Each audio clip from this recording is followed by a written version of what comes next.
remember the first time I stood in the foyer of my childhood home after my parents told me it was sold. The ornate brass doorknob, cool under my palm, turned smoothly, almost mocking me with its familiarity. The hallway beyond was dim, the afternoon light just beginning to slant through the tall windows, dust motes dancing like tiny ghosts in its beams. Every echo of my footsteps felt like an intrusion, my intrusion, into a place that no longer belonged to me. My name is Callista Monroe, and this was supposed to be the sanctuary of my memories. I grew up within these walls, scraped knees patched by Mom's warm hands in the living room, late-night giggles in the kitchen while Dad stirred pancake batter by the glow of a single lamp, whispered secrets with Lily, my younger sister, beneath the staircase, dreaming of worlds we'd conquer together. But all those moments had been boxed up, auctioned off, and shipped away to lines on a balance sheet to help my brother Beckett launch his startup. "It's not like we had much choice," Dad had said over the phone. His voice quivered, betraying the conviction he tried so hard to muster. "Beck's business is on the brink. He needs this. We promised support." Support. That's what it was. Sacrifice. Betrayal. The words tangled in my chest like thorny vines. I had spent my entire life being the responsible one. Straight A's, scholarships, later, a corporate job I loathed but excelled at, all to lift my family up. Yet here they were, pawning off the very ground where I learned to walk, talk, and love. I moved through each room, the parlor where my sister's wedding dress had hung in a bubble of tulle, the study where I'd plotted my college applications across notebooks and textbooks, the backyard patio where I'd kissed my first love goodnight. The walls whispered stories, laughter, tears, triumphs, and failures, and I felt an ache as sharp as glass. The buyer's agent had met us outside, a crisp suit and a polite smile. He handed over a glossy brochure of the house, a marketing piece that glossed over the scars and whispered about the fresh paint and, quote, potential for customization. I wanted to tear it apart, reveal the soul of the place, but I held my tongue. Mom and Dad stood beside me, their faces a mixture of guilt and resolve. Beckett, my baby brother turned tech wonderkind, was absent by choice, tinkering in his garage-turned-lab on some algorithm that, he promised, would change everything. As the sun dipped below the horizon, casting long, hollow shadows, I realized I wasn't just losing a house, I was losing a piece of myself. Everything I was had been anchored to those walls, and now I was adrift. That night, I lay on the whirring air mattress Mom had set up in the guest room, wrapped in a blanket that smelled faintly of lavender and dust. My phone buzzed. A notification from LinkedIn. Beck Monroe is now connected with 25 new investors. I scrolled through the list, names I barely recognized, each with bold titles and promises of venture capital. They would fund his dream, at my expense. The next morning, I woke before sunrise, the house eerily silent. My suitcase lay half-zipped at the foot of the bed. I had nowhere to go. My apartment lease expired next week. I'd been planning to move abroad for my career, but I'd stalled, waiting for a sign, a moment of courage. The sale of the house pushed me over the edge. I packed the essentials: my journal, a handful of photographs, the silver locket Grandma had given me. The locket held no pictures, just a hollow space where I could slip a reminder of who I was. Purpose? Hope? Revenge? I wasn't sure.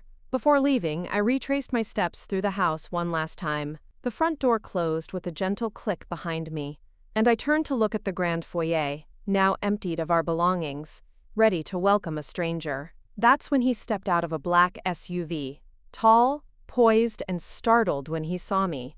His eyes flicked over my disheveled appearance. Jeans, sneakers, hair pulled back in a loose ponytail. He smoothed a wrinkle in his jacket, and for a heartbeat, I thought he would ask me to leave. Instead, he removed his sunglasses and smiled. "Callista Monroe?" he asked, his voice calm and familiar. My breath caught. No one in this process knew my name, except my family and Beckett's investors. Yet here he was. "Who are you?" I managed. He took a step closer, extending a hand. "I'm not just the buyer's representative. I work for you." My heart slammed against my ribs as the world tilted on its axis. "Work for me?" The words echoed. Unbelievable, and undeniable. I stared at him, at the crisp lines of his suit, at the firmness of his handshake. "Explain," I hissed, voice trembling. But he only smiled, and in that moment, I realized the sale was far more complicated than I ever imagined. Before we jump back in, tell us where you're from. If this story moves you, please subscribe. Tomorrow, I have a special story for you. I stood frozen on the walkway, the morning sun warming my face while the rest of me seemed locked in a late winter frost. "I work for you." His words repeated like a skipping record in my mind. You work for me?" I managed to stammer, looking from his outstretched hand to his calm, unflinching eyes. He looked so out of place against the backdrop of my childhood lawn, where Dad had once strung up crooked holiday lights and Mom had planted the stubborn rose bushes that refused to bloom. "Yes," he said, with an easy confidence that only made me more suspicious. "My name is Adrian Wells. I'm with Arcadia Holdings. We handle discrete acquisitions and transitions for high-profile clients." "High-profile clients?" I almost laughed. "You must be mistaking me for someone else. I'm not high-profile. I'm—" "Callista Monroe?" he interrupted smoothly, flicking his phone screen. My name glowed there, along with details that made my throat tighten. My current employer, my salary, the stock options I'd accumulated, the venture I'd been quietly investing in. "It's all here. You've done quite well for yourself, Miss Monroe." I stepped back, the gravel crunching beneath my shoes. "Why does my family not know this?" I asked, anger seeping through the confusion. Adrian's eyes softened, just a fraction. "Because you didn't tell them. And you didn't want them to know. You wanted them to rely on your brother, not you." He tucked the phone away, clasping his hands behind his back. "May we talk inside?" I wanted to scream, but the sight of my house, still technically mine for a few more hours, was too much to resist. I opened the door and let him step through. He paused in the foyer, gazing around at the empty rooms. "Beautiful bones," he murmured. "You could do something with this." "Don't patronize me," I snapped. "Tell me what you're doing here." He turned, eyes narrowing as if to gauge how much truth I was ready to handle. "Arcadia Holdings is purchasing this property under your name. Technically, you already own the controlling shares of the parent company that's making the purchase." I stared at him, mouth open. "That makes no sense. I didn't sign anything." "Yes, you did. Or rather, you did years ago when you put your dividends from your company into our managed portfolio. You never checked what we acquired with that capital." I sank onto the stairwell, the same spot where Lily and I had once unwrapped Christmas stockings. I thought that money was just growing somewhere safe. "It was, and now it's growing right back to your doorstep." He crouched, balancing his elbows on his knees. "You are the majority stakeholder in Arcadia's latest development wing. The client for this property is you. Your brother may have convinced your parents to sell, but he didn't count on your quiet investments making you the buyer." My mind spun. This can't be real. I buried my face in my hands. "I don't want to keep this place just to spite them." Adrian waited. When I lifted my head, I saw something almost respectful in his eyes. "Then don't do it out of spite. Do it because it's yours. Because they didn't ask you. Because they didn't believe in you." The word believe stung worse than betrayal. I had spent so many years trying to be dependable, invisible, easy to handle. Now all of that careful restraint made me a stranger in my own family, a ghost with a checkbook. "What happens now?" I whispered. "That depends on you," he said, standing and offering me a hand. "If you want to finalize this quietly, we will. But I think you might prefer a more poetic solution." I let him pull me to my feet. "What kind of solution?" Adrian's smile was slight but dangerous. "Your brother's startup is floundering, despite what he's telling your parents. We know. They approached us for a bridge loan. It was rejected. He never told me that," I said, my anger cooling into something colder. "Of course he didn't. We have a plan. You can fund it or block it. But if you do nothing, he'll burn through what your parents gave him and come crawling back. Or worse, he'll drag them under too." Adrian's gaze locked on mine. You can save them, or you can let him learn the cost of lying. I stared at the foyer walls, at the scratches on the banister where Lily and I had carved our initials. So much of my life was hidden here, secrets whispered in shadowy corners. Maybe it was time to bring it all to light. What do you need me to do? I asked. Adrian stepped closer. Meet me tomorrow morning. I'll show you the books. You'll decide whether to fund the buyout of your brother's company, let it fail, or take it over. I felt like my body was no longer my own. My feet carried me to the door. My hands opened it. Adrian walked past me into the golden morning, the promise of answers trailing in his wake. When the SUV pulled away, I sat on the porch steps and stared at the dying rosebushes. In my mind, I could hear Lily's giggle, my mother's hum as she clipped the buds that never bloomed. I wondered what they would think of me now. I slept in my old room that night, curled beneath the same patchwork quilt I'd loved since I was 7. I dreamed of corridors lined with locked doors, keys jangling in my pockets. But every lock I opened revealed another secret I'd hidden from myself. At dawn, I packed my bag. The sun crept through the blinds like hesitant fingers, brushing over my journals, my old trophies, my entire life. I left it all. There was no room for trophies in this war. I met Adrian at a cafe downtown.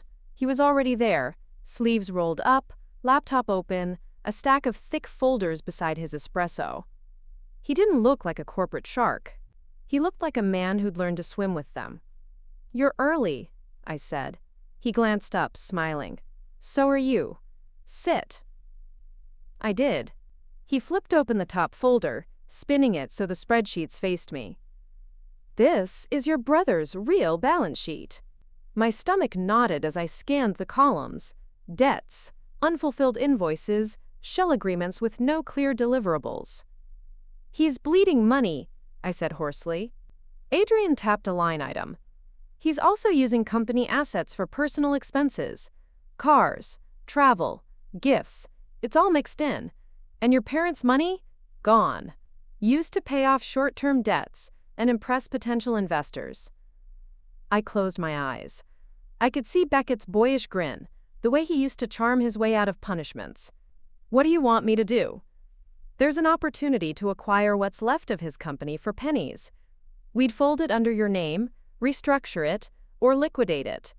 You think I should bury him? I asked, the taste of iron in my mouth. Adrian leaned forward. I think you should decide if he's worth saving.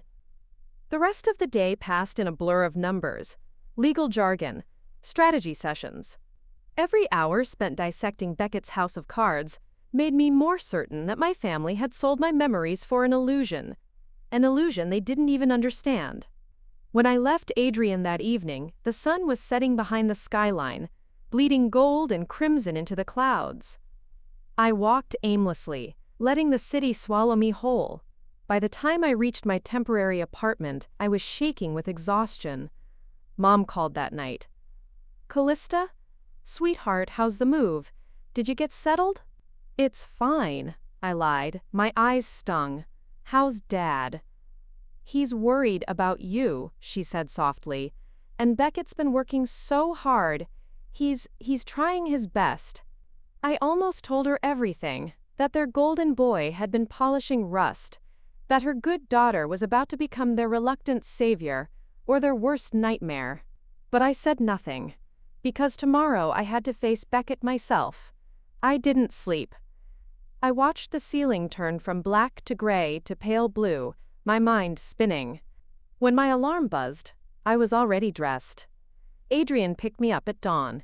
We drove in silence to Beckett's co-working space. I'd never been there. He'd always brushed off my offers to visit. Now I knew why. We climbed 3 flights of stairs that smelled of stale coffee and ambition. The door to Beckett's office was ajar. Inside, my brother hunched over a whiteboard, scrawling numbers that didn't add up. When he saw me, he froze. Cal? What are you doing here? I looked at him. My brother, my family's hope, their excuse. I saw every lie etched in the shadows beneath his eyes. I'm here to collect what you owe me, I said, and what you owe them. Beckett's face drained of color. You wouldn't. I stepped forward, the weight of my childhood home pressing like armor on my shoulders. Watch me. And in that moment, I knew the game had only just begun.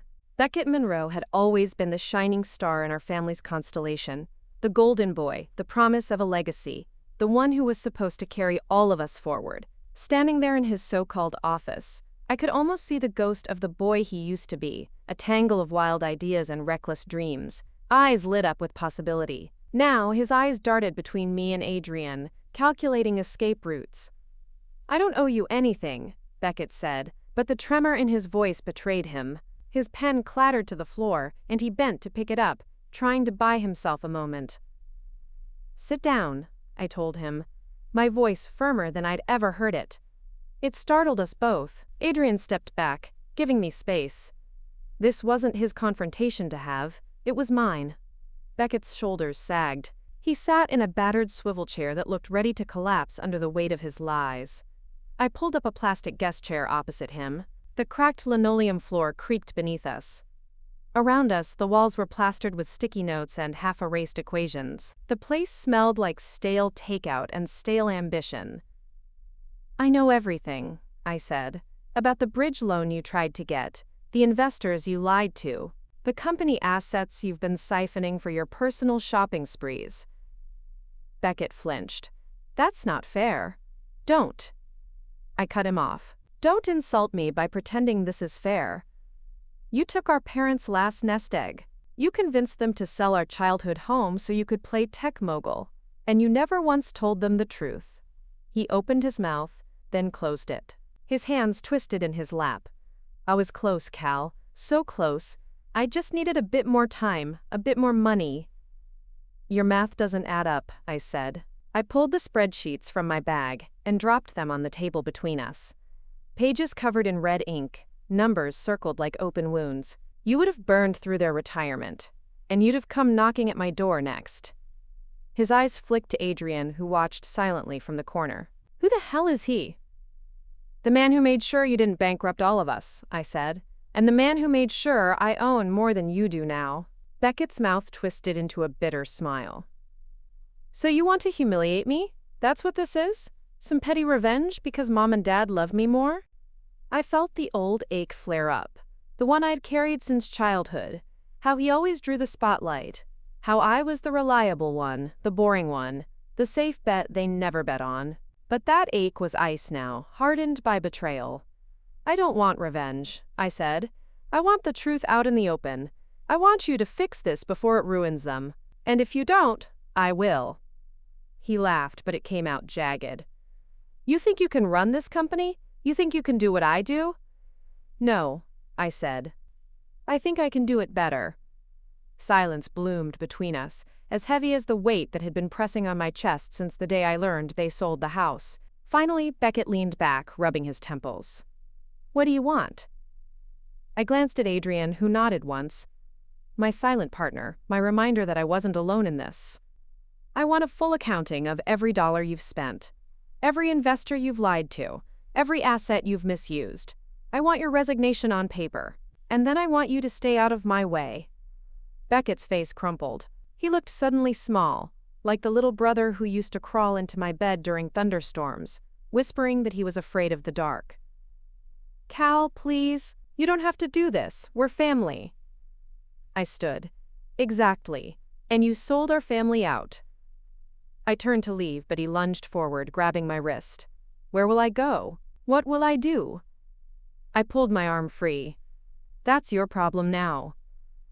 Outside, the late afternoon light was blinding. I blinked against it, feeling tears threaten, but I didn't let them fall. Adrian walked beside me, matching my pace. That went better than I expected, he said mildly. Better? I barked a laugh. My brother hates me. My parents will hate me when they find out. They'll understand, Adrian said. Someday. Someday isn't today, I muttered. I stopped on the sidewalk, staring at the traffic rushing past. What do we do now? Adrian pulled out his phone, tapping a few lines. We start the paperwork. We notify the board. We secure the assets before he tries to hide anything." "And my parents?" I asked, my voice small. "Leave them to me. We'll tell them the truth, but not yet. Not until we have everything locked down." I wanted to believe him. I wanted to believe that my parents would forgive me for pulling the rug out from under their favorite child. But in that moment, all I felt was the cold wind cutting through my coat, the hollow echo of our old house closing its doors behind me. The next few days were a blur of meetings and documents and hushed phone calls at midnight. I watched my brother's empire unravel thread by thread. Each new revelation felt like tearing open an old wound. Fraudulent invoices, half-baked prototypes that never worked, clients who'd been strung along for years with empty promises. I met with lawyers, with accountants, with the grim-faced executives who'd invested in Beckett's vision. Some were furious, some were quietly relieved. None of them trusted me yet, but they feared me more than they feared him. That was enough. At night, I lay awake in my new apartment. A sleek, impersonal place with white walls and floor-to-ceiling windows that looked out over the city lights. It felt nothing like home. I wondered if I'd ever feel that warmth again, the kind I'd felt when Lily and I had whispered secrets in the dark, when Mom's laughter floated down the hall. One evening, a week after that first confrontation, Adrian called me to his office. His building was glass and steel, perched high above the city. He met me in the lobby, his tie loosened, sleeves rolled up. He looked tired, but focused. "What now?" I asked as we stepped into the elevator. "Now," he said, tapping the button for the top floor, "you get to see what you're really made of." The elevator doors opened to a conference room buzzing with people. Lawyers, advisors, a few board members who'd once been Beckett's staunchest supporters. They looked at me with wary eyes, sizing me up. Adrian led me to the head of the table. "Everyone, this is Callista Monroe. As of this morning, she is the majority owner of Beckett Monroe Technologies." A ripple of murmurs. Someone scoffed. "She's never run a company before." I didn't flinch. "You're right," I said, my voice steady. "But I've kept one alive. My own career, my investments, my family, for years without you noticing. So let's be clear, you can stay and help me fix this, or you can get out of my way." A silence fell, thick and suffocating. Then, slowly, the CFO, an older woman with steel-gray hair and sharp eyes, nodded. "Good enough for me." And just like that, the rest of them fell in line. Afterward, I stood by the window, staring down at the city pulsing below. Adrian joined me, slipping his hands into his pockets. "You did well," he said. I didn't answer. My reflection in the glass looked like a stranger, harder, sharper, someone who'd burned the bridge back to her old life. "What happens when my parents find out?" I asked finally. Adrian sighed. "They'll be angry, maybe even hate you for a while. But you saved them, Callista.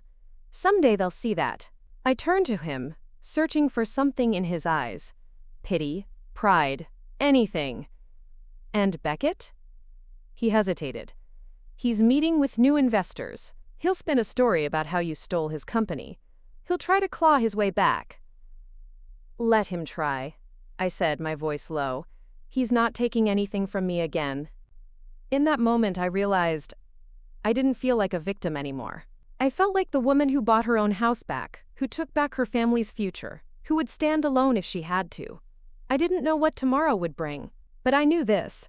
I wouldn't be the ghost in my own story ever again. The war was just beginning. The ink on Beckett's resignation was barely dry when the real work began. I thought the hardest part would be confronting him, but I was wrong.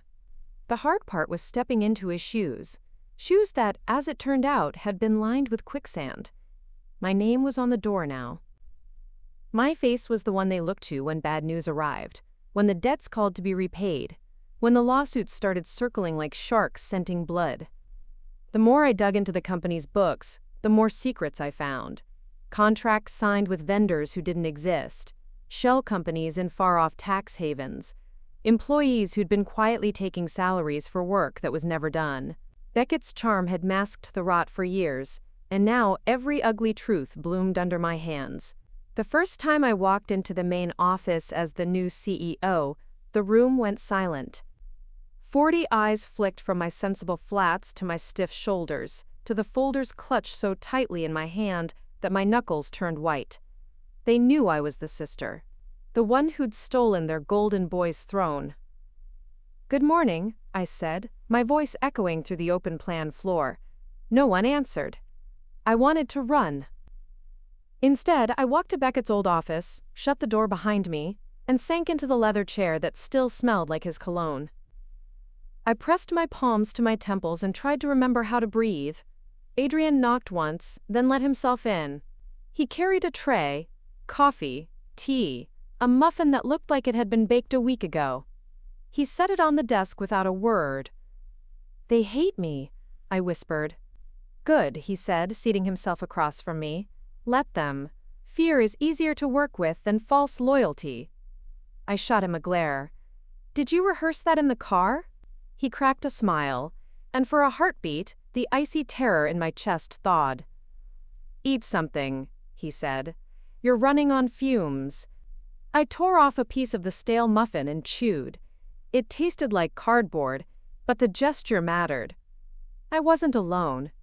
Adrian was there, watching, steady, unflinching.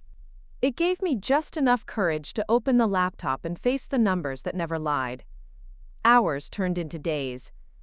Days into weeks. Each day brought a new betrayal. Another department that needed slashing. Another client ready to walk. I slept on the office couch more than I did in my new apartment.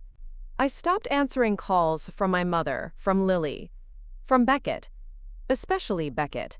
One night, long past midnight, I found myself staring at the framed photos that still lined the bookshelf in Beckett's office. There we were, two kids perched on the front porch of our old house, arms thrown around each other, grass stains on our jeans. We looked invincible. How had we ended up here? A soft knock broke the moment.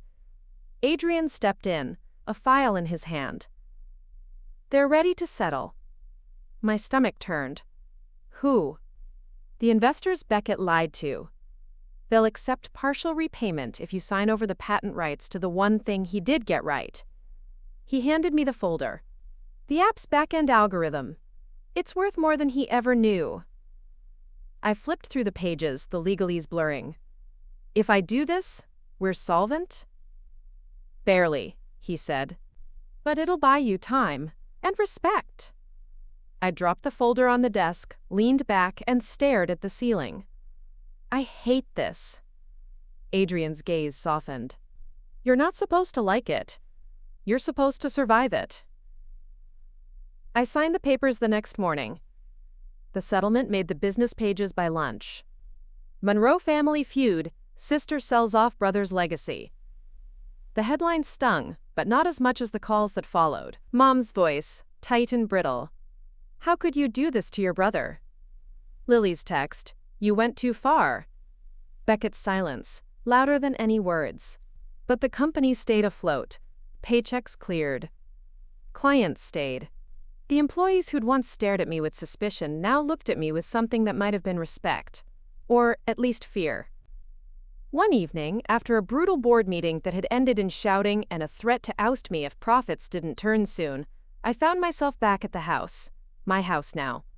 The realtor's sign still leaned drunkenly in the yard. I let myself in, flicked on the lights, and breathed in the smell of old wood and fresh paint. Every room felt haunted. I could still see Dad reading the paper by the fireplace, Mom humming as she clipped roses in the garden. I wandered up the creaking stairs to my old bedroom. The patchwork quilt lay folded on the bed. I sat on the edge, tracing the frayed threads. A knock startled me.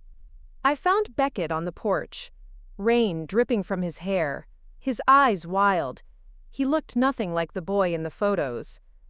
"You can't be here," I said, blocking the doorway. "It's still my house," he snapped. "No, Beck, it's not. You sold it. You sold me." He laughed. A harsh, broken sound. "You think you're better than me now? You think you're saving everyone? You're just proving what they always thought. You're a snake in the grass. And you're a child who burned down his own future," I shot back. You lied to everyone who ever believed in you. He shoved past me, dripping rain onto the hardwood floor. He stood in the foyer, staring at the staircase like he was 12 again. I hate you for this, he whispered. You ruined everything. No, I said, voice cracking. You did. I'm just cleaning it up. He turned on me, eyes blazing. You think they'll forgive you? Mom and Dad? Lily? You're dreaming. Maybe, I said. But I'm done living for their forgiveness. For a long moment we just stared at each other. Two ghosts in the ruins of a childhood neither of us could ever get back. Finally, he left. The door slammed so hard it rattled the windows. I sank to the floor, back pressed against the wall, the tears I'd been holding back for weeks finally spilling over. I didn't hear Adrian's car until it crunched the gravel outside. He didn't knock. He never did. He just sat down beside me, pressing a warm mug of tea into my trembling hands. You did what had to be done, he said softly. Then why does it feel like I lost everything? He didn't have an answer, neither did I. But in that moment, I realized that maybe this house wasn't haunted by my past. Maybe it was haunted by my refusal to let go. And maybe, just maybe, it was time to build something new from the ashes Beckett left behind. The war wasn't over. But for the first time, I felt like I was fighting for something real. Myself. When dawn broke, I was still awake, the house echoing with my footsteps as I moved from room to room, touching old memories like bruises that hadn't quite healed. The war with Beckett had cracked something open inside me, a vault of anger and grief I'd kept hidden for years. But it had also uncovered something else, a strange, raw hope that maybe, just maybe, I could shape my own life instead of living in the shadows of someone else's dreams. The next few weeks blurred together. I'd taken the settlement deal, but the company was still on the edge of collapse. Every day brought a new crisis, a vendor threatening to sue, a key developer quitting without notice, another investor pulling out, citing instability, their polite way of saying they didn't trust me yet. I worked until my eyes burned, slept under my desk more than in my bed. Adrian somehow was always there, a shadow at the edge of every meeting, a calm voice when my own wanted to break. You need allies, he told me one night as we sat in a dark boardroom, empty pizza boxes between us. Real ones? I have you, I said, half joking. Dot. I'm your shield, he replied, dead serious. But you need swords. So I started calling the people Beckett had ignored or manipulated, the engineers he'd shortchanged, the junior analysts he'd used as scapegoats. Some hung up on me. Some shouted. But a few listened. A few agreed to meet. Slowly, painfully, we built a team from the wreckage. One of them was Naomi Patel, a developer whose ideas Beckett had pitched as his own. She sat across from me in a dingy cafe, her coffee cup trembling slightly as she spoke. He promised me equity, she said, her voice tight with bitterness. Promised he'd make me lead developer. Then he told everyone it was his code. I met her eyes. I can't erase what he did. But I can give you a stake in the rebuild. Real shares. Real credit. She stared at me for a long moment. Then she nodded. Fine. But if you screw me over... I won't, I said. And for the first time, I meant it without a shadow of doubt. Piece by piece, the skeleton of a new company started to take shape. Leaner, more honest, built on the truth Beckett had buried. But the closer we got to daylight, the darker the shadows grew. Beckett was still out there, still whispering to our old investors, painting me as the traitor sister who'd stolen everything he'd built. One afternoon, I got a call from my mother. I let it ring 5 times before I picked up. Callista, she said, her voice cracking like old glass. Beckett came home last night. He's not well. He's saying terrible things. That you ruined him. That you ruined all of us. My throat burned. Did he tell you about the debts? The lies? The shell companies? Your father doesn't want to hear that, she whispered. He says we should be a family. that we should forgive. Forgive. I almost laughed, but the sound lodged in my throat. Did he ever apologize, Mom? Did he ever admit what he did? Silence. Then, softly, "We just want our family back." "I can't give you that," I said. "He broke it, not me." I hung up before she could answer. I wanted to throw my phone against the wall. Instead, I sat at my desk, staring at the old photo of the four of us on Christmas morning. Mom's eyes shining, Dad's arm around Beckett's shoulders, me half cropped out at the edge, holding Lily's hand. The good daughter. The invisible one. Adrian found me there an hour later. He didn't say anything, just slid a bottle of water across the desk and sat down. "They hate me," I whispered. "They'll always hate me for this." "They'll thank you one day," he said. "Maybe not soon, maybe not ever out loud, but they will." I didn't believe him, but I let myself pretend for a while. When the news finally broke that Beckett had tried to set up a rival company with stolen code, the last thread snapped. We filed an injunction. He fired back with accusations that I'd embezzled funds, that Adrian was manipulating me. The press swarmed like vultures, headlines screaming about the Monroe family civil war. I stopped leaving the office without a driver, stopped sleeping, stopped feeling anything except the constant burn in my chest. Then, one night, Naomi knocked on my door. "We found something," she said, eyes wide. "It's bad." She dropped a flash drive on my desk. "He's been funneling what's left of Mom and Dad's money into a crypto scheme. It's going to collapse any day now. If it does, they'll lose everything." I felt the world tilt under my feet. "How much?" "Everything. Their savings. The money from the house. It's all tied up in this." Naomi paused. "Callista, if you go public, you'll destroy him. But you'll destroy them too." My mouth was so dry I could barely speak. "What would you do?" She looked at me, her eyes dark and kind. "You already know." I did, but knowing didn't make it easier. That night, I walked through the empty office, every step echoing off the concrete floors. I thought of my father's laugh, my mother's soft hands in the garden, Beckett's arms around my shoulders when we were kids. I thought about the house, the way it smelled on summer mornings, the sound of rain on the roof. Then I thought about the ashes he'd left behind, the hollow promises, the price of pretending. I sat at my desk and drafted the statement. The truth, laid bare for everyone to see. I didn't soften it, didn't twist it to spare them. I sent it to Adrian. He read it in silence, then nodded. "This will break them," he said. "I know," I whispered. He reached across the table, covering my trembling hands with his. "But it will set you free."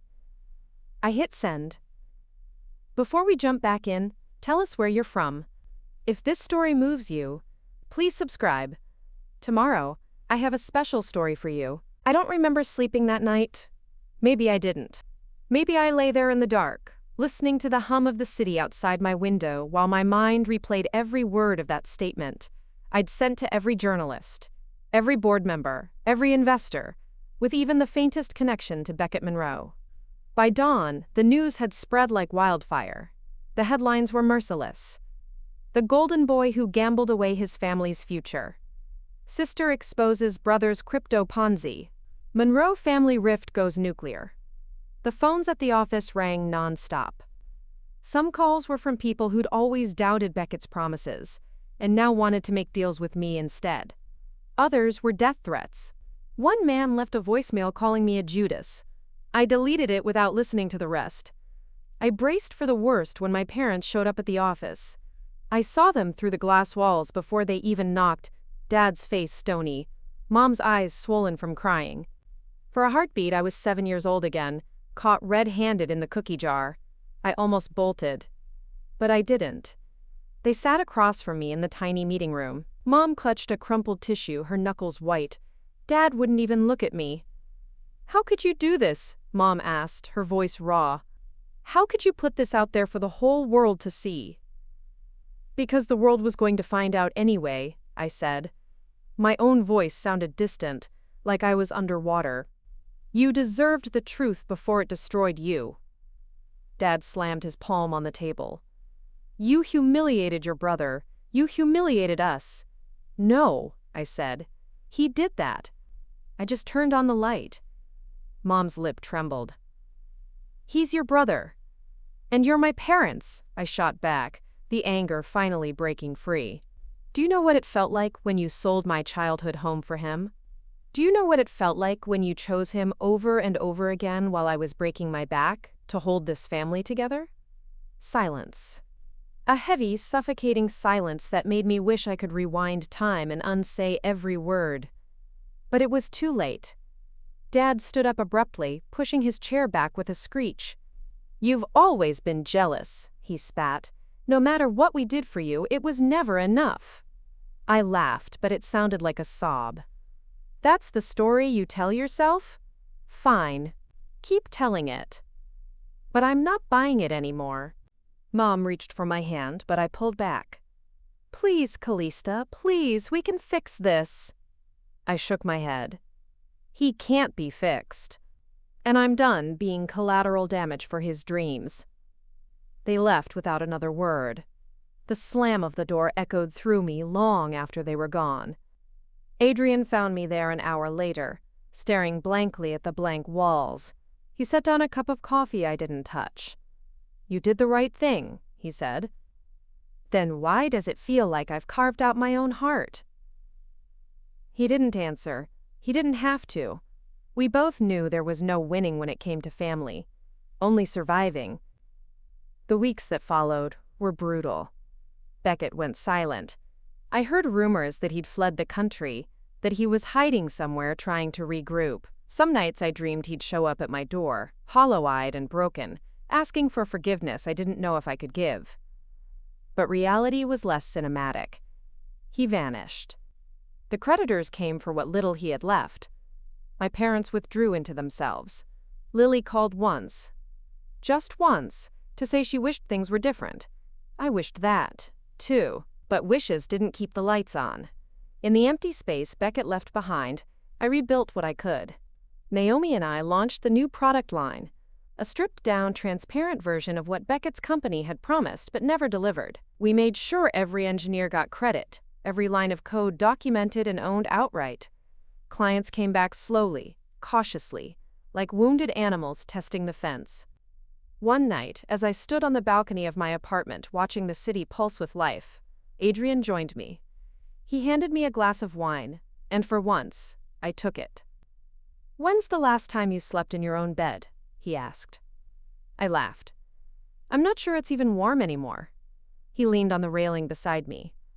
You did it, you know. You turned the ship around. It doesn't feel like enough, I admitted. I thought once I exposed Beckett, once I bought the house back, once I took over, I'd feel whole. But I don't. Adrian studied me in that way he did, like he could see the truths I kept buried. Maybe you were never supposed to feel whole from this, he said quietly. Maybe this was just the fire you needed to burn away the parts that never fit you. I stared down at the streetlights, the rivers of cars flowing like veins beneath the city. What if there's nothing left when the fire goes out? He tilted his head, a faint smile playing at his lips. Then you build something new. In the weeks that followed, I did just that. I started hosting open office hours every Friday, inviting employees to come in, pitch ideas, share problems. I gave raises where they were due, called out good work in public instead of behind closed doors. Slowly, the tension in the halls eased. People stopped whispering when I passed by. They started nodding instead. One Friday, Naomi brought me a prototype, something so simple yet brilliant that I wondered how Beckett had missed it all those years. You should patent it, she said. In your name this time, I laughed. Ours. All of ours. Adrian dropped by late that night, takeout in hand. We sat on the floor of my office, eating noodles straight from the box. You look different, he said suddenly. I raised an eyebrow. More tired? No, he said, grinning. More alive. I let myself believe him. Just for a moment.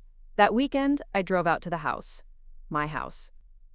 The roses Mom had planted were still refusing to bloom, but I didn't have the heart to rip them out. Instead, I trimmed the dead branches, pulled the weeds, choking the roots. Maybe they'd flower one day, maybe not, but at least they'd have a chance. As I stood in the garden, dirt under my nails, the wind picked up, carrying the faintest whisper of the past. Laughter, arguments, footsteps echoing on the old wooden floors. I didn't flinch. I let it wash over me, a reminder of what I'd lost and what I'd reclaimed. Inside, I found the old locket Grandma had given me, tucked away in a drawer. I opened it for the first time in years, still empty, but this time I slipped a tiny photo inside. One of me standing alone in front of the house, head high, eyes clear. It wasn't forgiveness, it wasn't family, but it was a beginning. And for now, that was enough. This story took us a long time. If you like it, subscribe. Now, back to the story. The new normal wasn't easy. Some days it didn't feel like normal at all. It felt like standing on a fault line, waiting for the ground to shake again.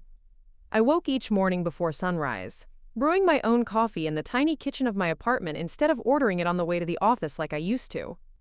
Something about that small ritual made me feel like I was in control of at least one thing. At work, the rebuild slogged on. There were victories, some so small they barely made a ripple, some big enough to make the local business pages. We landed 2 new contracts with tech partners, who had once blacklisted Beckett's company. Naomi's prototype moved from concept to pilot, and we had our first real product demo scheduled for investors. But for every step forward, there were missteps too.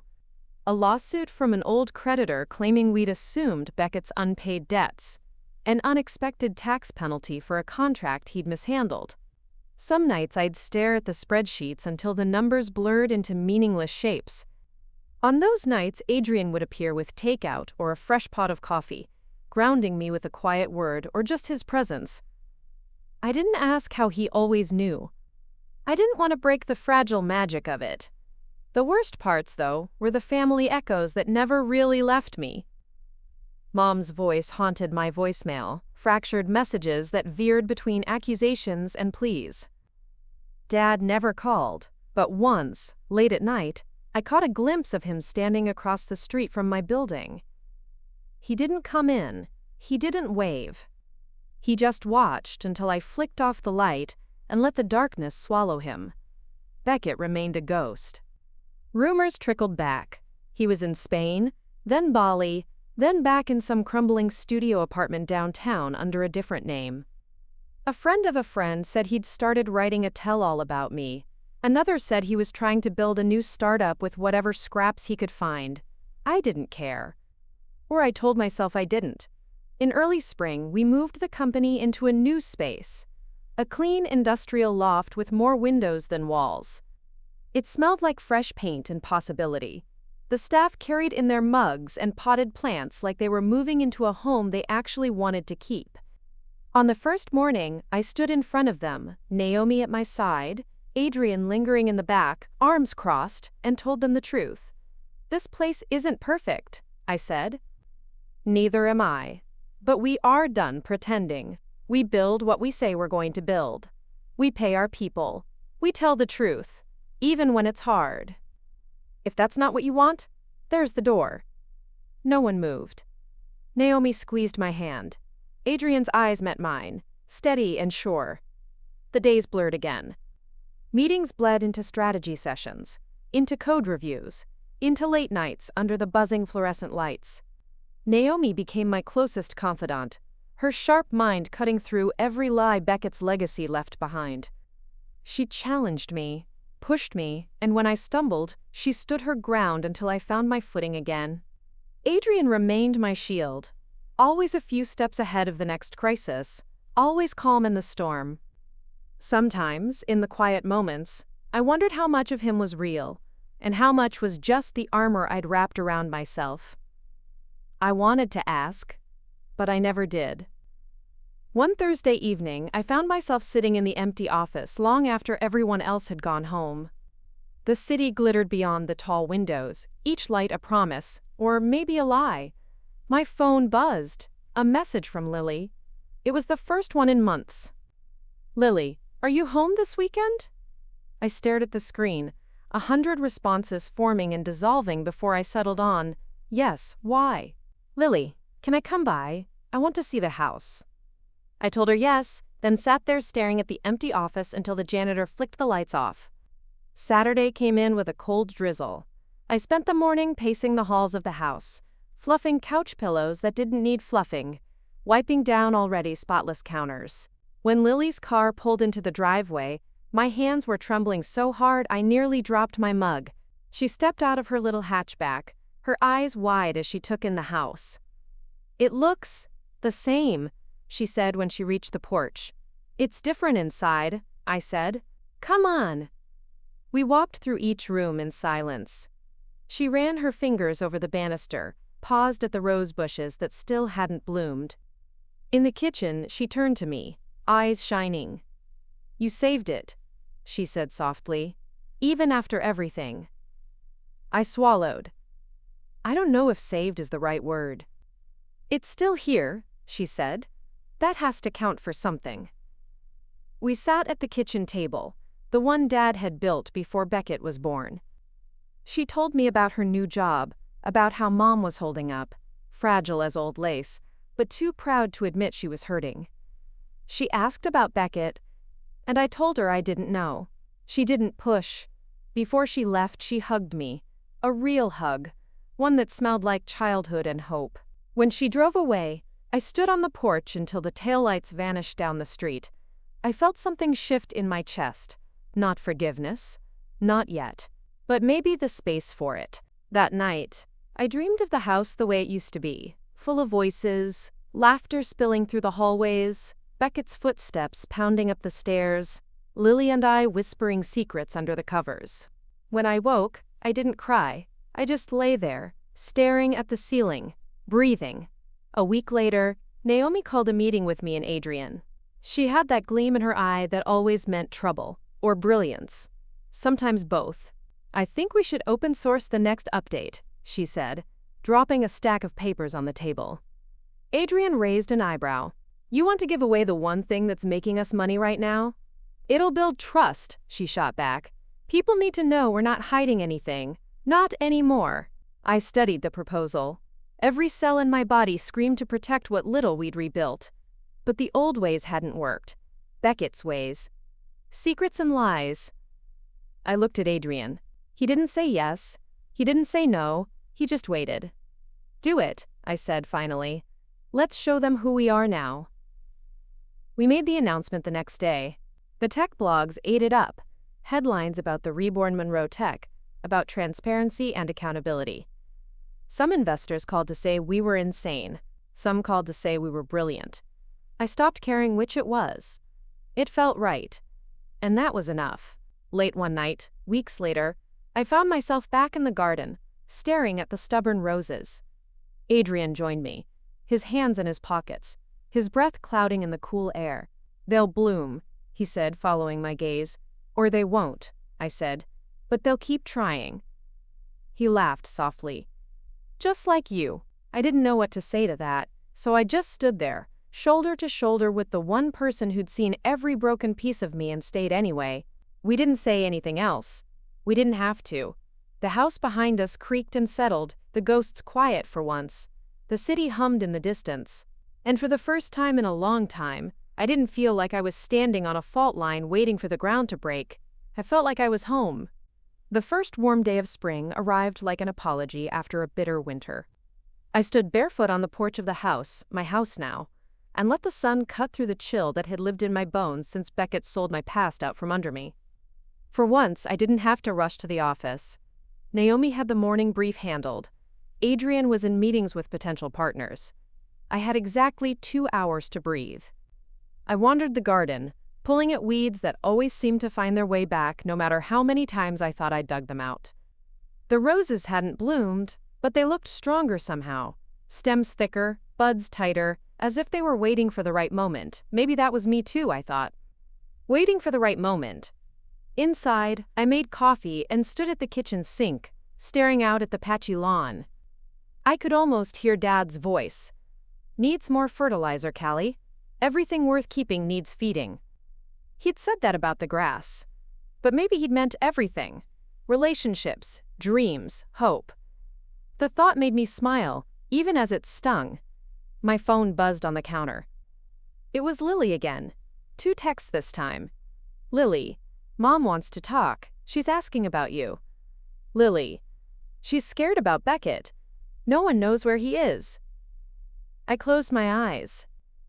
The Beckett-shaped hole in our family was still raw, an open wound that my parents treated like a phantom limb. They could feel him there, even if he was gone. I could feel him too, like a cold wind that wouldn't stop blowing.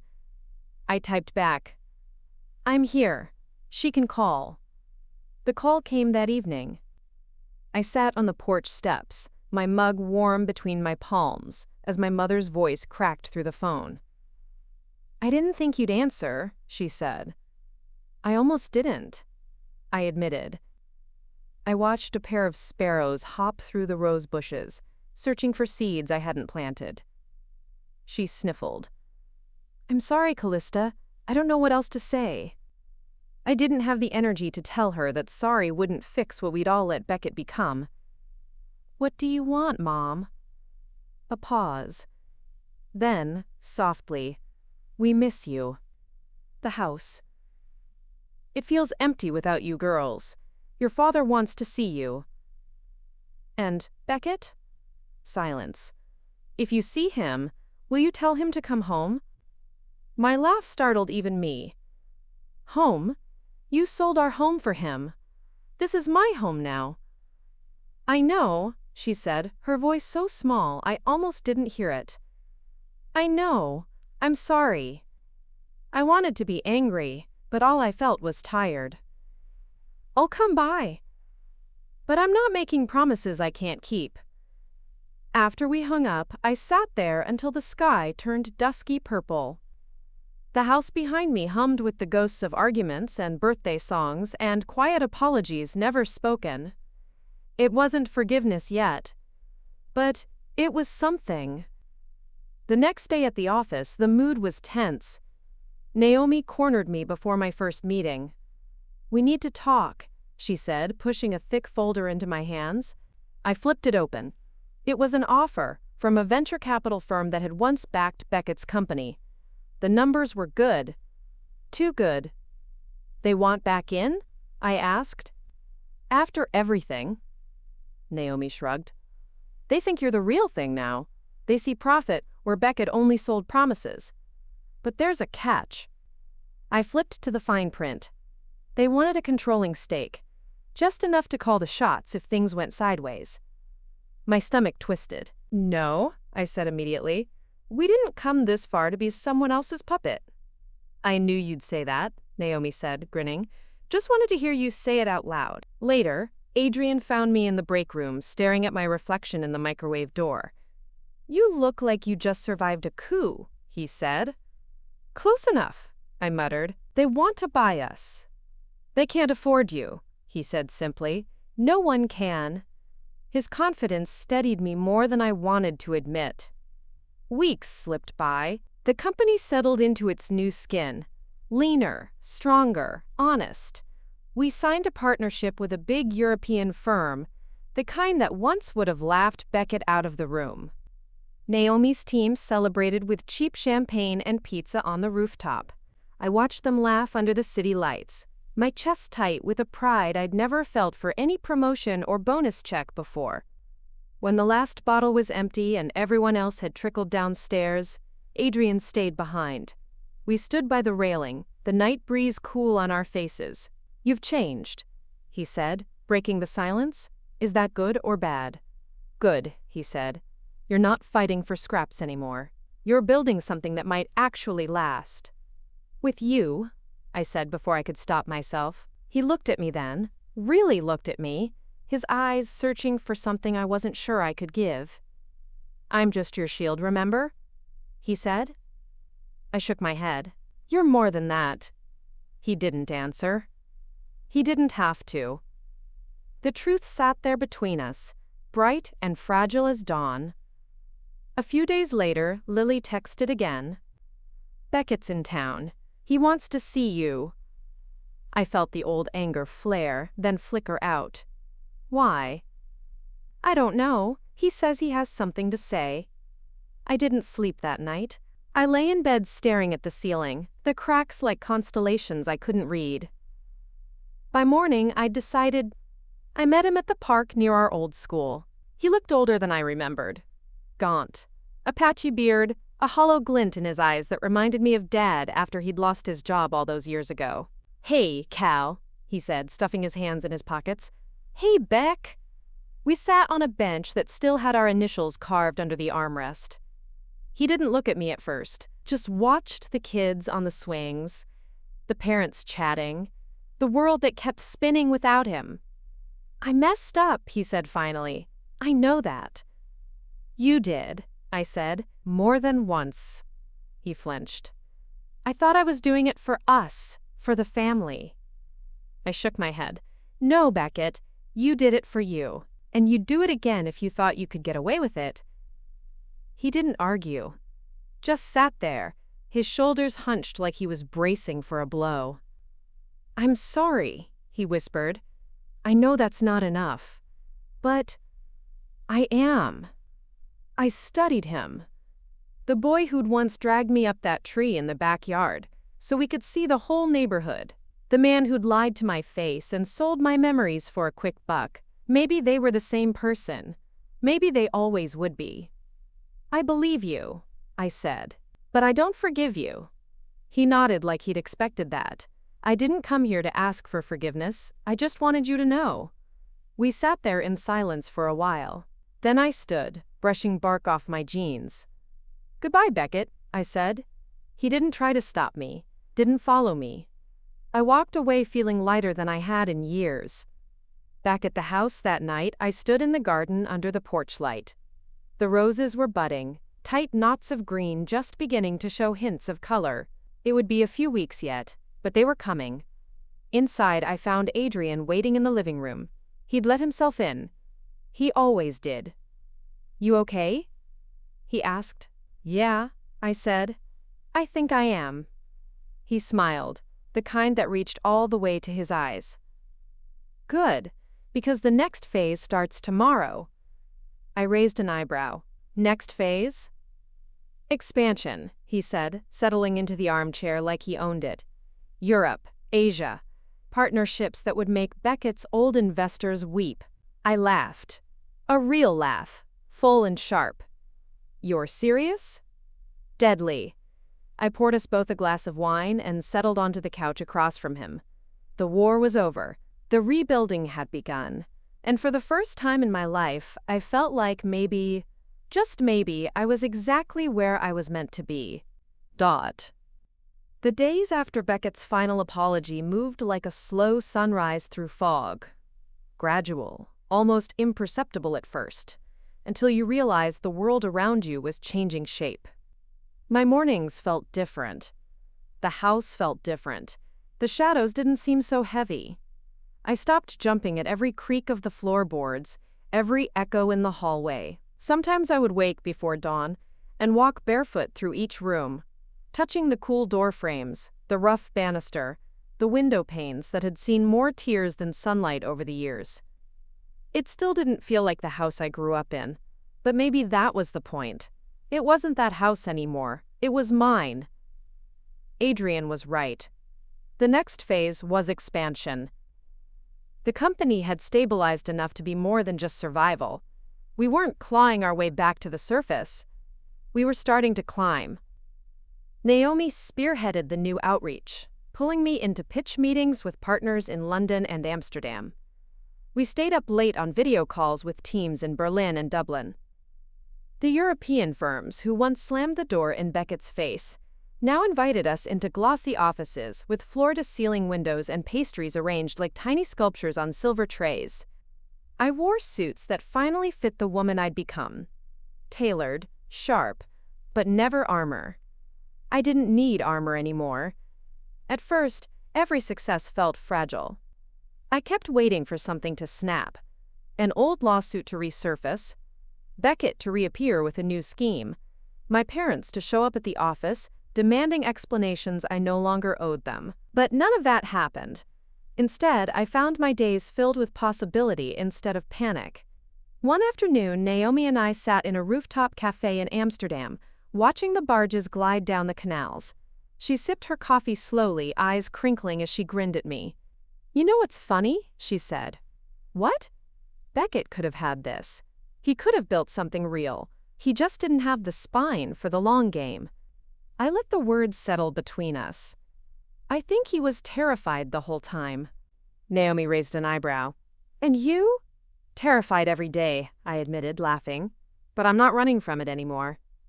Back home, the house had started to bloom with my own touches.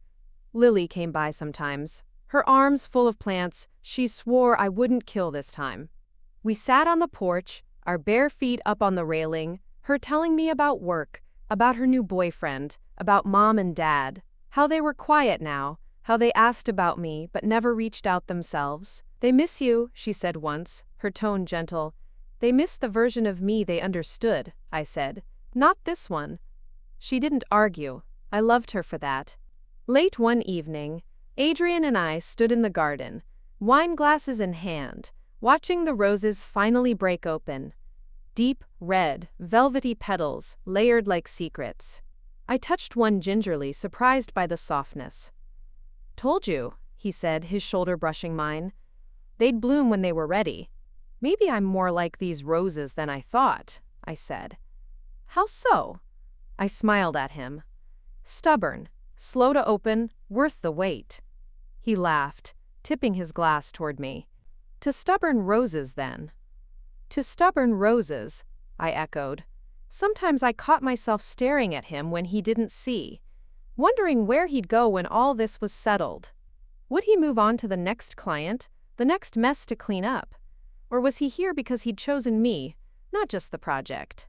The question sat in my chest like stones I hadn't yet dared to pick up.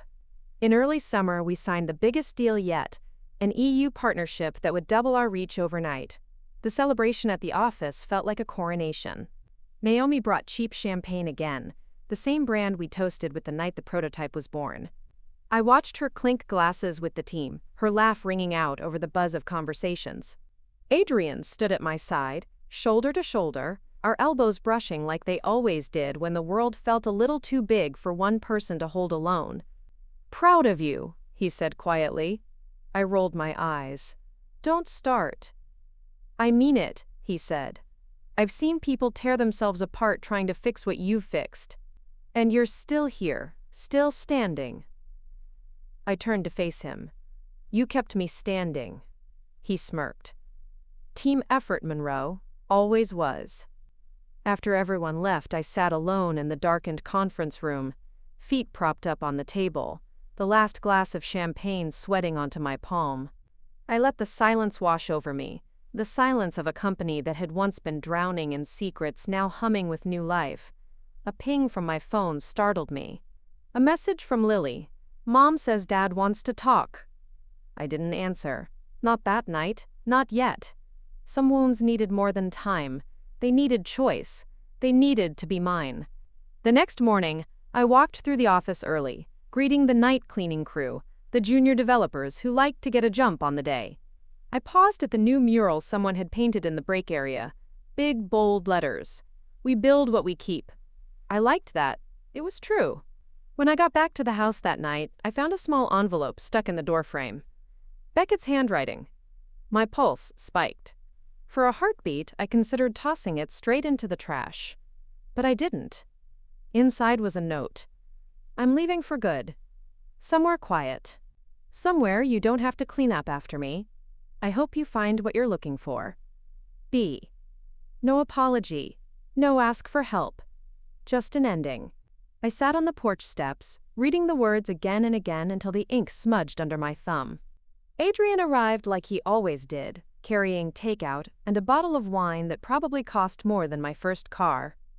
"He's gone," I said, holding out the letter. Adrian read it, then folded it carefully and tucked it back into my hand. Good. Let him be a ghost now. We ate dinner on the porch, the roses blooming around us like small, quiet miracles. I asked him if he'd stay. He didn't say yes. He didn't say no. He just smiled that patient, knowing smile. And for the first time since the day my parents sold my childhood home for my brother's dreams, I didn't feel like I owed anyone anything but the truth of who I was becoming. I was still standing. Still blooming. And maybe that was enough. Horal Tio. By the time the first true heat of summer rolled in, the house felt like it was finally mine in every sense. The rooms no longer echoed with what I'd lost. They pulsed with what I was building. I'd painted the guest room in warm shades of honey and sand, even though no one stayed there yet. I'd moved my old journals into the attic, no longer afraid that they might burn a hole through the floor with all the words I never spoke out loud. The roses outside burst into full bloom one morning after a thunderstorm, as if the rain had cracked them open for good. When I brushed my fingers across the petals, I felt that same soft bravery deep in my chest, fragile but real. The company, my company, was humming now. Not perfect, not finished, but alive. Some nights I stayed late on purpose, listening to Naomi and her team debate over code snippets and security updates, the hum of conversation replacing the tense silence that had once filled the halls. Our new European partners visited in waves, their polished shoes tapping across the concrete floors while they complimented our open-source model. Sometimes, late at night, I'd catch Naomi leaning back in her chair, a tired but genuine grin on her face as she watched her team thrive. Adrian was more than my shield now. He was my partner in ways neither of us bothered to define. We spent hours together after the meetings ended, talking about new markets, new expansions, new risks that would have made my old self break out in hives. But I wasn't my old self. I'd become someone who could look at a cliff edge and not flinch at the wind. One Friday afternoon, after a marathon round of pitch calls, Naomi flopped onto the chair across from my desk and said, "It's time." I blinked at her. "Time for what?" She grinned. "To go public." The words hit me like a gut punch. I'd dreamed about it once, in the vague way you dream about winning the lottery or writing a bestseller. But now, after everything, it didn't feel impossible, it felt inevitable. "Are we ready?" I asked quietly. Naomi leaned forward, elbows on her knees, her eyes shining. "We're more than ready. If you want this, Callista, it's yours." Adrian, who'd been standing behind me scribbling notes on a whiteboard, just said, "I'll handle the lawyers. You handle the story." The story. That was the thing Beckett never understood. Anyone can sell a product, but it's the story people remember. And my story, our story, was messy and raw and flawed, but it was real. I spent the weekend at the house alone, pacing the halls with a yellow legal pad in hand, scribbling ideas until my fingers cramped. I sat on the porch steps watching the stars pinprick through the sky, my pen tapping out every fear and every piece of hope I had left. When I finally collapsed into bed, I dreamed of the house. Not haunted now, but full of laughter and voices that didn't weigh me down anymore. The next morning, I read my pitch to Adrian while we sat cross-legged on the living room rug, breakfast pastries spread out between us. He didn't interrupt, didn't even sip his coffee. When I finished, he just said, "That's it, that's you." It felt like enough. When the IPO news broke, the city buzzed. Headlines spun out faster than I could read them. Monroe rises from ashes to ring bell on Wall Street. Once written off, Callista Monroe charts her own legacy. Sibling rivalry ends, with billion-dollar play. Beckett's name popped up here and there. Old photos, old stories. But they didn't stick this time. He was a ghost now, a footnote to my future. Mom called the night before the listing. I let the phone ring 4 times before I answered. I expected anger, or tears, or another plea to find Beckett and drag him back to the nest. But instead, her voice was quiet, tired. "Your father and I saw the news," she said. "I figured you did." A pause. "We're proud of you." The words landed like a stone at the bottom of a well. I didn't know what to say, so I just said, "Thank you." We didn't talk about Beckett. We didn't talk about the house. We didn't talk about how much we'd lost or who had broken what. But maybe that was enough for now. Adrian flew with me to New York for the bell ceremony. Naomi joined too, looking impossibly calm as she reviewed last-minute figures on her tablet. We stood behind the heavy velvet rope, the three of us pressed together like co-conspirators on the edge of something huge. When the bell rang, I felt every version of myself standing there. The girl who once cried on the attic floor when she heard her parents were selling her home, the woman who'd built a company out of the ashes her brother left behind, the sister who never stopped loving her family even when they failed her. And somewhere deep down, the girl who never stopped believing she could be more than what they expected. The floor erupted into cheers, the numbers started to climb, and the world changed again. That night, back at the hotel, Adrian and I stood by the window overlooking the city that glittered like an ocean of broken glass. "Did you ever think you'd get here?" he asked. I shook my head. I didn't even know where here was. He laughed softly. "So what now?" I turned to him, feeling that stubborn warmth bloom in my chest like the roses outside my window back home. "Now we keep building. We keep telling the truth. And we make sure we never forget where we started." He raised his glass. "To stubborn roses." I clinked mine against his. "To stubborn roses." When I flew back to the house a week later, the porch was bursting with new blooms. Naomi and the team sent flowers and balloons that looked ridiculous but made me laugh, until I doubled over on the front lawn. Lily came by that evening, slipping her shoes off at the door the way she always had when we were kids. "I'm proud of you," she whispered as she hugged me. "Even if they don't say it right." "Thank you," I said, meaning it more than she'd ever know. That night, I stood at the kitchen window, the scent of roses drifting through the open pane. I thought about Dad telling me everything worth keeping needs feeding. I thought about how many things I'd fed to keep this alive. My anger, my grief, my guilt. All of it turned into something new. Adrian found me there, barefoot, my fingertips brushing the window frame like a prayer. "You ready for what's next?" he asked. I turned to him, my heart steady for once. "I think I finally am." And I was. The house was mine. The company was mine. The story, my story, was mine. And I knew I'd never give it away again.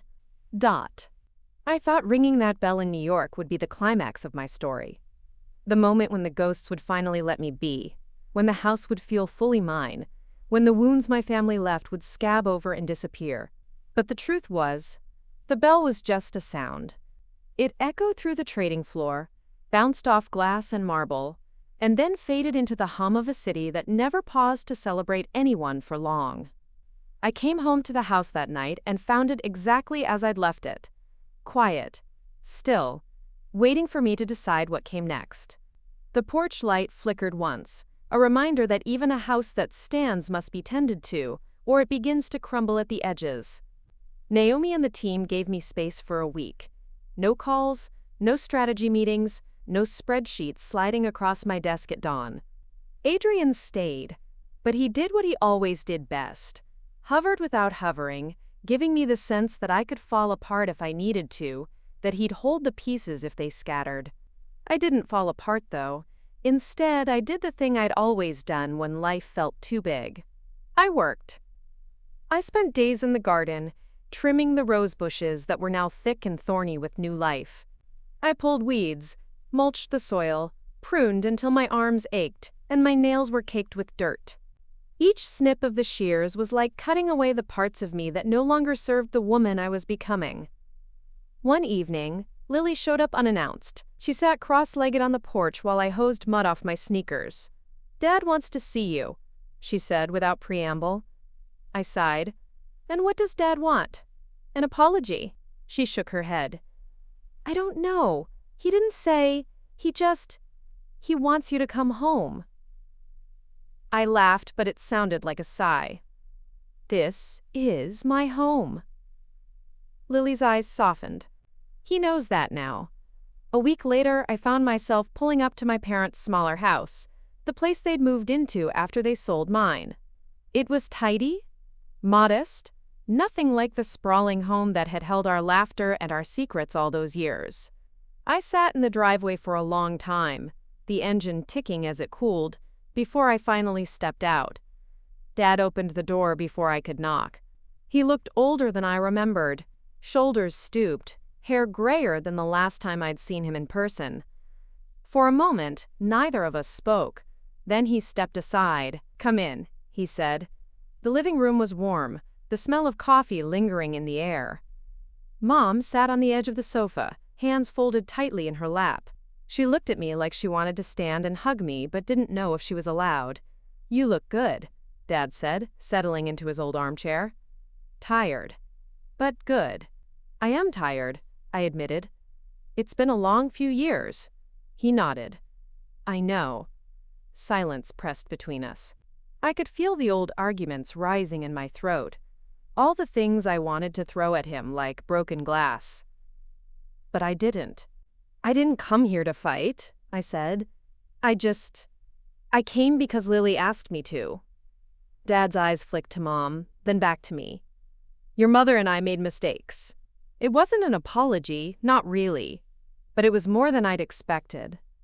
I let it hang there, a fragile truce. "Beckett's gone," I said. "Wherever he is, I don't think he's coming back." Dad's mouth twitched. "Your mother still sets a place for him at Christmas." I looked at Mom. "You don't have to do that anymore." She blinked fast, her lips trembling. "You're both my children." "I know," I said softly. "But you don't have to hold on to the part that keeps hurting you." We talked for an hour, about the company, about Lily, about the house that had been our home and then mine alone. Dad didn't say he was proud, but he didn't have to.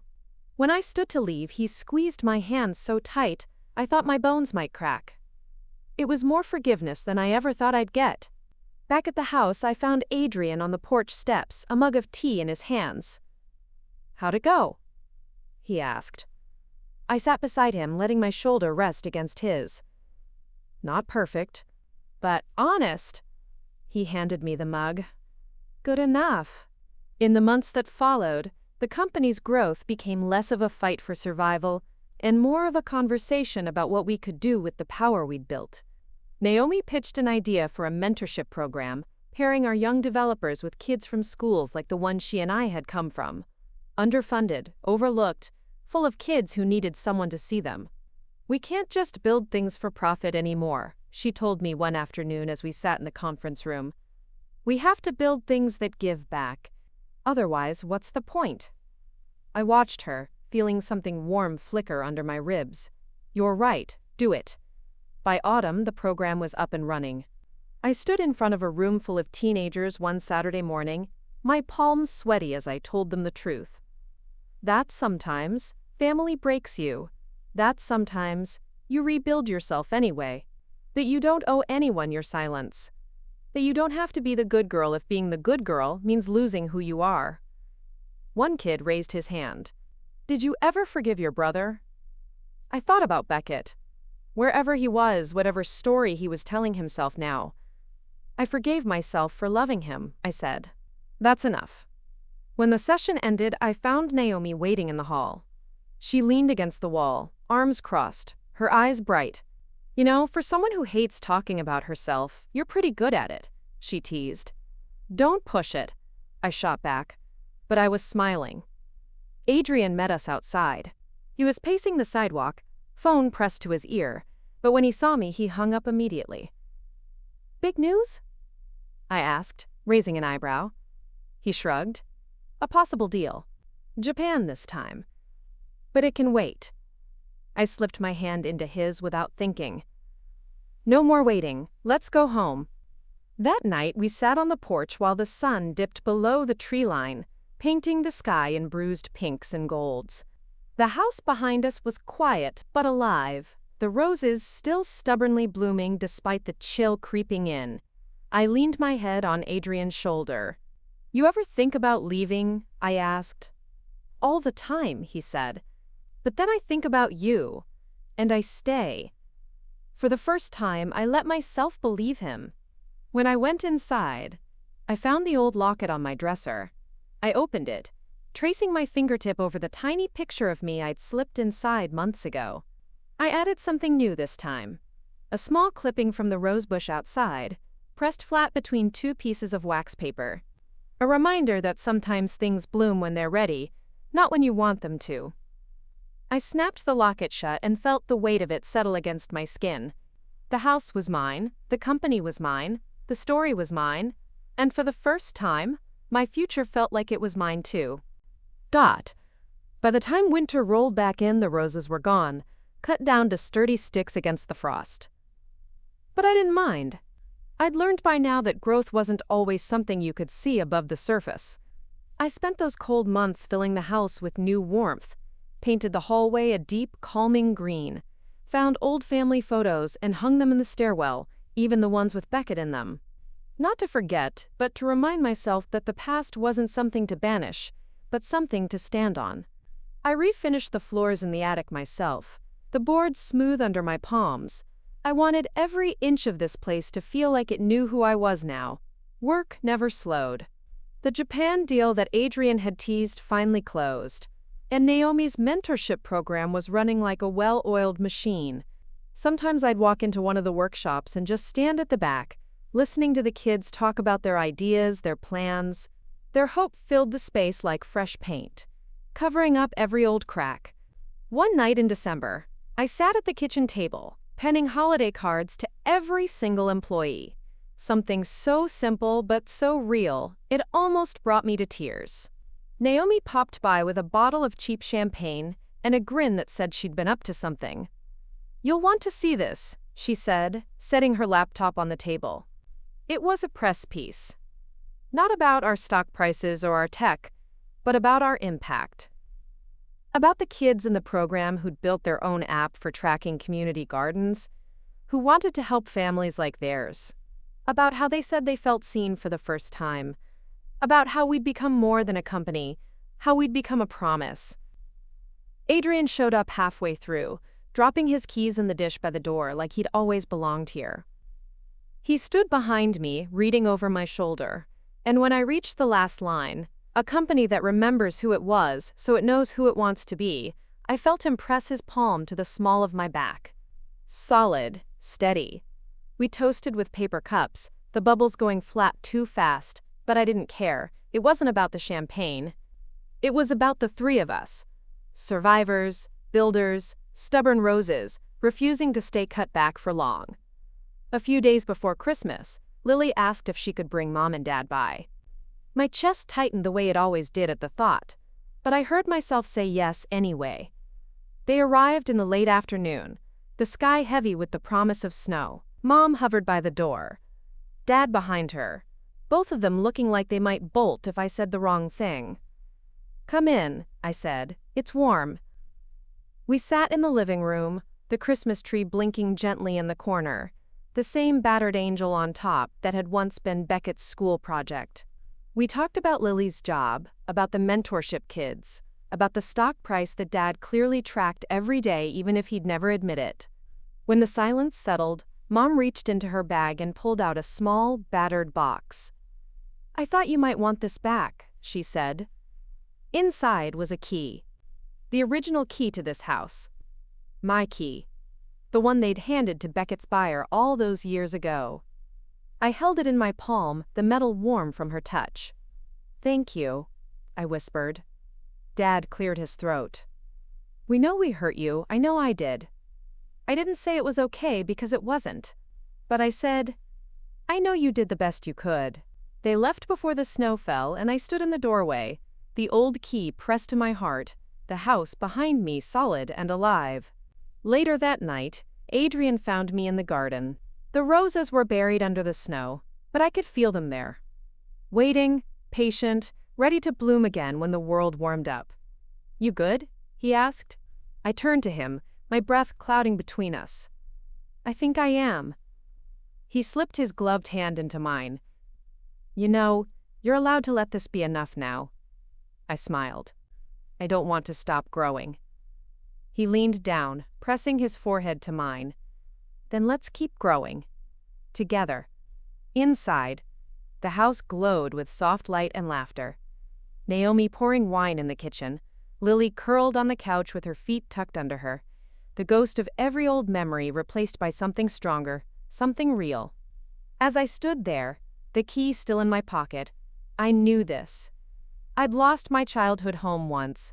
I'd built it back with grit and anger and grace I didn't know I had. I'd made it more than walls and floors. I'd made it a promise. To myself, to the girl I'd been, to the woman I'd become. And this time, no one could sell it out from under me again. 2 more great stories are next. Don't miss them. Subscribe and turn on notifications.